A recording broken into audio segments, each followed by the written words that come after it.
One summer day in 1505, a young man was walking along the rural roads of Germany, heading home. Suddenly the sky darkened. The wind began to rise. Within minutes, thunder roared and lightning tore across the sky. The young man collapsed to the ground in fear. At that exact moment, a bolt of lightning struck right beside him. Terrified, he shouted, "Saint Anne, save me. If I survive, I will become a monk."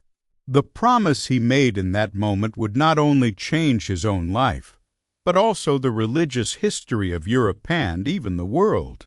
That young man was Martin Luther. Martin Luther was born in 1483 in the town of Eisleben in Germany. His father, Hans Luther, was a hard-working man who worked in the mines and believed strongly in discipline. His mother was deeply religious and known for her strict character. Luther's childhood was shaped by both religious discipline and the strict rules within his family. Education in Germany at that time was extremely demanding, and discipline in schools was very harsh. Students were often punished when they made mistakes. Later in life, Luther recalled that he had been punished dozens of times in a single day at school.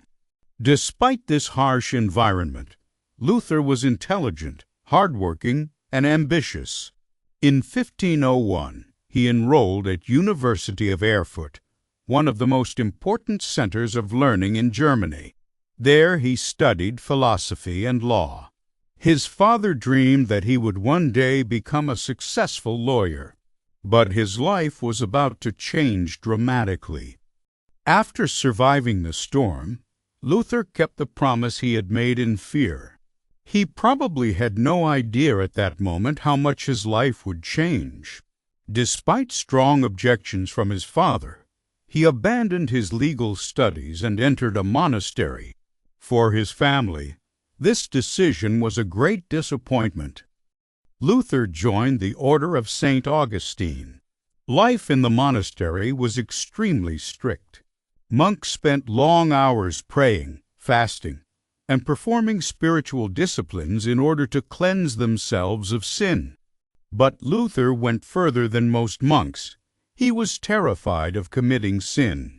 Sometimes he spent hours confessing, blaming himself even for the smallest thoughts. He feared the wrath of God. It is said that once he confessed for so long that the priest finally told him, "Go and commit a real sin, then come back." Inside Luther there was a deep spiritual struggle. No matter what he did, he believed God could never forgive him. This fear followed him for years. Yet this inner conflict would eventually lead to the greatest transformation of his life. Later, Luther began studying theology and eventually became a teacher.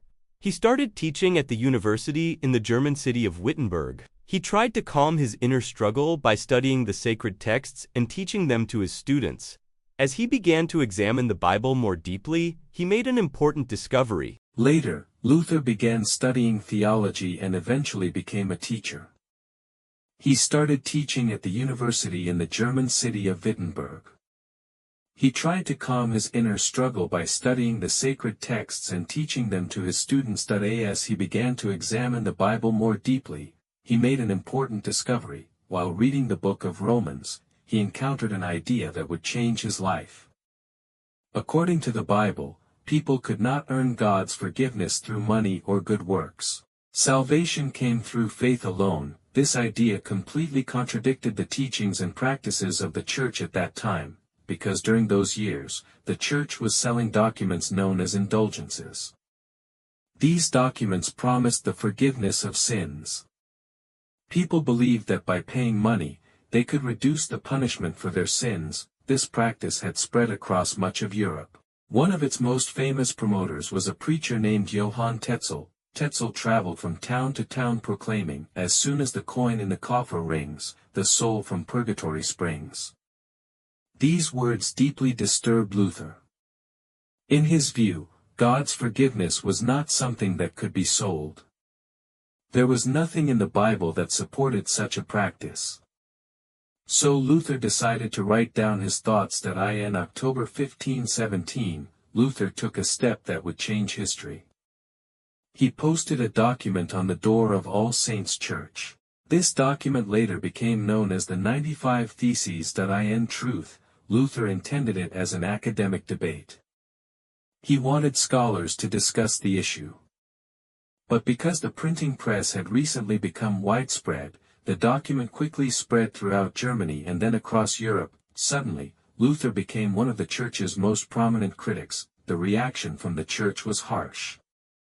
The leader of the Catholic world at that time, Pope Leo X, demanded that Luther withdraw his ideas, but Luther refused. In 1521, he was summoned before the Holy Roman Emperor, Charles V. This historic assembly became known as the Diet of Worms. Luther was given one final chance to reject his writings and abandon his ideas, but to him, that was impossible. He responded with words that would become famous in history: "My conscience is captive to the word of God. Here I stand. I can do no other." These words are considered one of the bravest moments in European history. After the meeting, Luther was declared an outlaw. Anyone could legally kill him, but fate took another turn. Luther was secretly taken away and hidden by the Saxon Prince Frederick the Wise at Wartburg Castle. He lived there in secrecy for nearly a year. During that time, he began translating the Bible from Latin into German. This was not only a religious achievement, it was also a cultural revolution. His translation played a major role in shaping the German language. Before that, only clergy could read the sacred texts. Thanks to Luther's translation, ordinary people could finally read them in their own language. Luther's life also included many fascinating anecdotes. One famous story tells that, while staying at Wartburg Castle, Luther believed the devil was tormenting him. In anger, he threw an ink bottle at the wall. For many years, visitors were shown a stain on the wall, said to have come from that moment. Luther's personal life also drew attention. As a monk, he was not expected to marry. But after criticizing church rules, he argued that marriage was natural. In 1525, he married Katharina von Bora, a former nun. This marriage was highly unusual at the time. Although Luther was uncertain about marriage at first, he eventually developed deep affection for Katharina. She was a strong and capable woman who managed their household, welcomed guests, and helped organize Luther's busy life. Luther once said, "My greatest treasure is Katie." Luther's ideas spread rapidly across Europe and gave birth to a major religious movement, the Protestant Reformation. Many countries broke away from the Catholic Church and established Protestant churches. This movement transformed not only religion but also politics and society across Europe. In his later years, Luther became a widely known figure. He had both passionate supporters and strong critics. His writings, sermons, and debates continued to influence Europe. In 1546, Luther died in the town where he was born, Liesleben. He was 62 years old. Today, Martin Luther is remembered as one of the most influential religious reformers in history. The movement he began reshaped the religious map of Europe and played a major role in the formation of the modern world. He did not leave behind great wealth. He left behind an idea. He started a movement. And he asked a question that would echo through history: does a person truly need an intermediary to reach God?